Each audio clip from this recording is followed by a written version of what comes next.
DP DP பொறுத்த வரைக்கும் இந்தியாவோட ஒரு சாபக்கேடுன்னு சொல்லலாம். இல்லை வேர்ல்டு ஃபுல்லாக இந்தியாவை வந்து பார்த்திங்கன்னா பார்க்குறதே ஒரு டிபி நாடு. Okay, it is a TB, home of DP.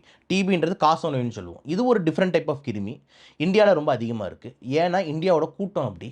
அதே மாதிரி இந்தியா வந்து முன்னாடி கொஞ்சம் வந்து லோவர் சோஷியோ எக்கனாமிக் ஸ்டேட்டஸில் இருந்தது. அதனால் வந்துட்டு ஈஸியாக அந்தளவுக்கு ஹைஜீன் கிடையாது. இம்யூனிட்டி இப்போ டெய்லி முட்டை கிடைக்கிற பசங்க நிறைய பேர் இருக்க மாட்டாங்க, பால் கிடைக்கிற பசங்க நிறைய பேர் இருப்பாங்க. அப்போ ப்ரோட்டீன் கம்மியாக இருக்கும் போது இந்த டிபி கிருமி உள்ளே பூந்து ஆட்டத்தை ஆரம்பிக்குது.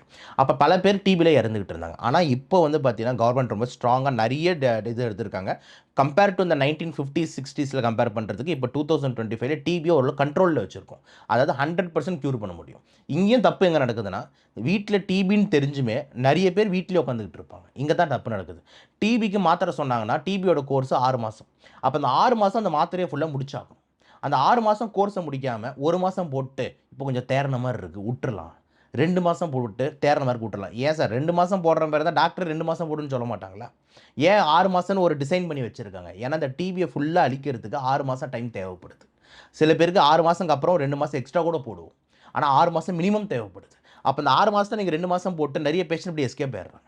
அப்போ என்ன ஆகுதுன்னா, திருப்பி 6 மாதம் 7-8 மாதத்துக்கு அப்புறம் இந்த பேஷண்ட் திருப்பி வர வந்து ஆள் அடையாளமே தெரியாமல் வராங்க.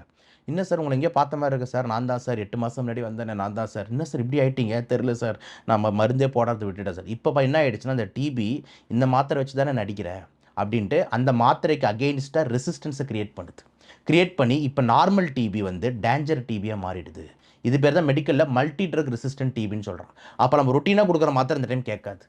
அப்போ புதுசாக கொடுக்குற மாத்திரை சைட் எஃபெக்ட்ஸ் அதிகம், அந்த அமிக் ஆசிட் இந்த மாதிரி இன்ஜெக்ஷனில். அப்போது அந்த பேஷண்ட் இறந்து போகிறாங்க. ப்ளஸ்ஸு நடுவில் இறந்து போகிறாங்க ஒன்று. ரெண்டாவது, அந்த கெட்ட டிபி இருக்குல்ல, டேஞ்சர் டிபி, அதை இரும்பல் மூலியமாக இன்னொருத்தவங்களுக்கு பரப்பிட்டும் போகிறாங்க. அப்போது எத்தனை பேருக்கு ஆபத்து?